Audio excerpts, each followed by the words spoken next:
كرت مختصر ئێمە چۆن لەم تەشەیوعە سەردەرکەین وابزانین کە ئەمانە چین. ئەسڵی تەشەیوع باسم کردوتم ئێمە بەو مەرحەلانەی تێگەین. مەرحەلەی یەکەم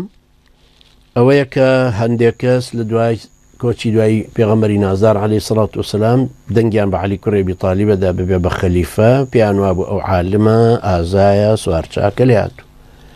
هەندێکی تریش بە سەعدی کوڕی عوبادەیاندا کە پیاوێکی ماقوڵ و پێش هاتنی ئیسلامیش گەورەیەک بووە. هەندێکی تریش بە ئەبوو بەکری سەدیق کە پیاوێکی مبارەک و یەکەم کەس مسلمان بوو، تابعی پێغەمبەر عەلەیهی سەڵات وسەلام، هەر لە خزمەتی ئەوا بوو، هەموو سەرۆت و سامان و خانەوادەی هەموو لە خزمەتی پێغەمبەری خوایە بوون عەلەیهی سەڵات وسەلام، پیاوێکی تەقواکار و پێغەمبەری خوایش عەلەیهی سەڵات وسەلام لە دوای سەیدنا ئەبوبەکرەوە نوێژی کرد. لەبەر ئەمە حتا کە ئافرەتێک لە پێغەمبەرە پرسێ عەلەیهی سەڵات وسەلام ئەی ئەگەر هاتمەوە جەنابت لێرە نەبوو یا نەمابووی، پێغەمبەر صلی الله علیه وسلم فەرمووی لە ئەبوبەکر بپرس. حتى أهل سنة الجماعة أمر روايتشان بكارنا وتوكو دليل قالن جاء باشا يعني كبيغمر عليه الصلاة والسلام فرمى أجر من نمام أو أبو بكر هي يعني خليفة لدوايما شرطيش نية تعيني كردوي بلام هرا قررت وصر خلشيك أهلي بيعتك أهلي حلوا عقد بيعتي بيدن وباشان لمزقود بيعت ورقدت كالإسلام بعقيدة إيما أهلي حلوا عقد بيعته دن بخليفك بس خليفة بيعتك بدانا مزرعة تعالى مزقود عوامك خلقك نيدا جمهوري خلقك اگر جمهوري خلقك بيعتي بينا دا بيعتك دانا مزرعة هرب إمارتي استيلاء حسابك بزور خوي سبانو بسر خلق أو تشيعي كم هيتش تيشتيانو بغيري أو عندنا بك فرديدي تشيعي دواي أو دواي كشتني سيدنا علي وسيدنا حسين أو ما أساتاني بسر أمتك هاد، وطبعا هي عبد الله كوري زبير ومصعبي كوري زبير وهم كشتناني كبسر أمتك هاد خلقوا ندرقي لأميو كان بوا خواي وهرش تقلير دروس ببي بويا تيدي عباسة كان ينكردو لقل آلو بيتي شاب. أمشت مرحلة تشيعي دوهم هتا ما نشر قبولا تشيعي سيهم دواي تأثيراتي عبد الله كوري سبائي تيكا جولك يا هي فرس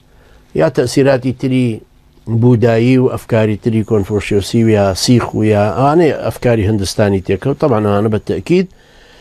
ئەمامان پێ قبوڵ نییە و دووریشین لێ و دووریشە لە ئیسلامەتێک. واتە ئەم تەشەیوعەی کە عیلاقەی هەیە بەسەر ئەوەی کە بڵێ عەلی کوڕی ئەبی تاڵیب بە پێی دەق دانراوە کە ببێ بە خەلیفە،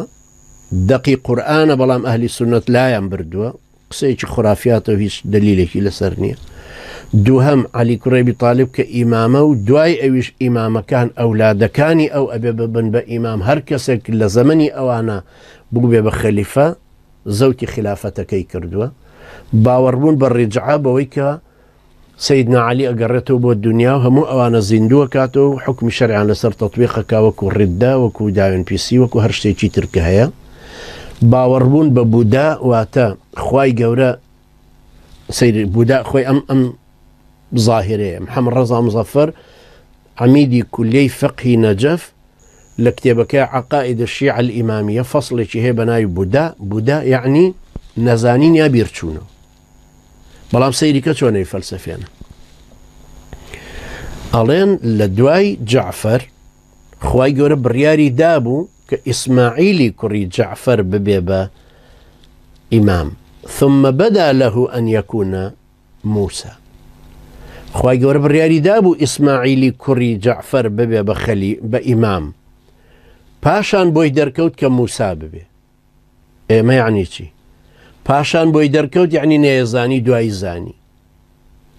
ئەیزانی بیری چوو بۆ دوای بیری کەوتەوە،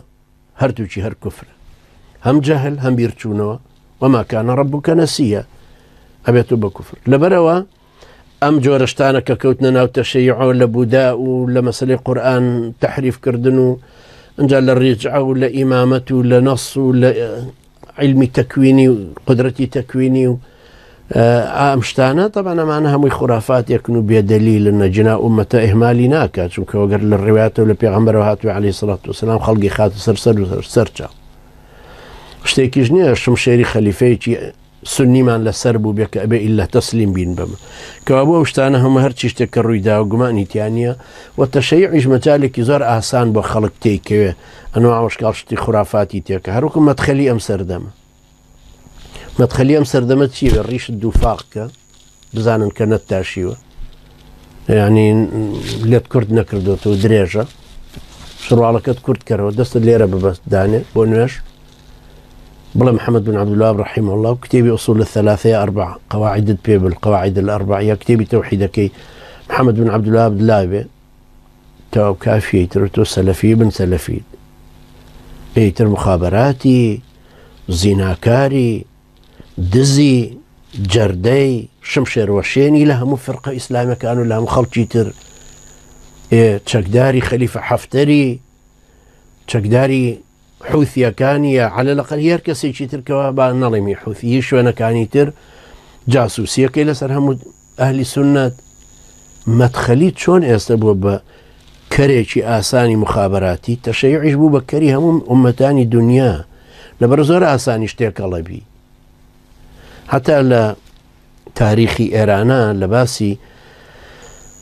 الروس كهاتن كومونستيان يكم جار هنا وحزب تودا وبيش حزب تودا زمني أبو القاسم لاهوتي 22 سال بيش شورشي أكتوبر 1907 بوبو بشوعي إيراني أبو القاسم لاهوتي أو سردمانة باسا كانوا كتشون دواي سركوتني شوعي كان لشورشي أكتوبر 1907 شون خلچيان كادري خويان نارد بوناو إيران بعمامي تشيع وهاتنو كقوى الشيعي أذربيجاني شيعي ناو الروسنو هاتنو بلام بروش عبادتي أنا كردو بشويش شيعتي كان بلاو كردو بروش شيعة بشو شيعي بارحال خواهي قولي هدايتي مشوي اوش بدا خواهي قولي سلامة سركوتو مانكا ديارة خواهي بيغمر إخوة عليه الصلاة والسلام كافرمي لا تتبعن سنن من كان قبلكم حذو القذة بالقذة ديار الشيعة بالتأكيد شون همو كسك كوتون كهرشتيجي وتبي هر كسك هر يقجار بلا علي يتر رجاء آسانة ببوي يجي لو نكتانش كبتانا جرمو ترابي رحمة خويلي بجرانو بيمدتم علاقتان بقوة لقى الشيعة وتي والله يكم جار هاتن بغلاي من كنام حسن بو دعاي سيريان كر صادق مهدي دوناوي اواني هالقرتوا من ينواز لهنا تشون ولا صادق المهدي باور كان يعني ولو بنك تجرى وتنك علاقه كان لقى صادق المهدي وعلاقه كان لقى لهم مدصلاتك هي لا شو علمانيات ابو الشيعة اللي يعني دستموي اوانو بو تشيعي خوي بلاوكات خواهي قوري لا من دار لما كرو سوا شكاريان خواهي قوري برشامان روشنكا شارزات تربيني ما مانوي واقعك باشتر بناسين بلين اما شيعة قريت يكي بأهل الشيعة قبلينو أما إيوان أقر نقول يكن فرمي ما تنبينو بوقتي بكاني خوتان وأقر هرشتانو هروا أم قوجاندنا بسرتانا بي إما خو مكلفين بوكا بقوجين لقلتانا بلا مكلفين بوي دينا كزيات الروشن كينو بوي أو قوجاندنا لا بين أقول قولي هذا واستغفر الله لي ولكم وجزاكم الله خيرا والسلام عليكم ورحمة الله وبركاته.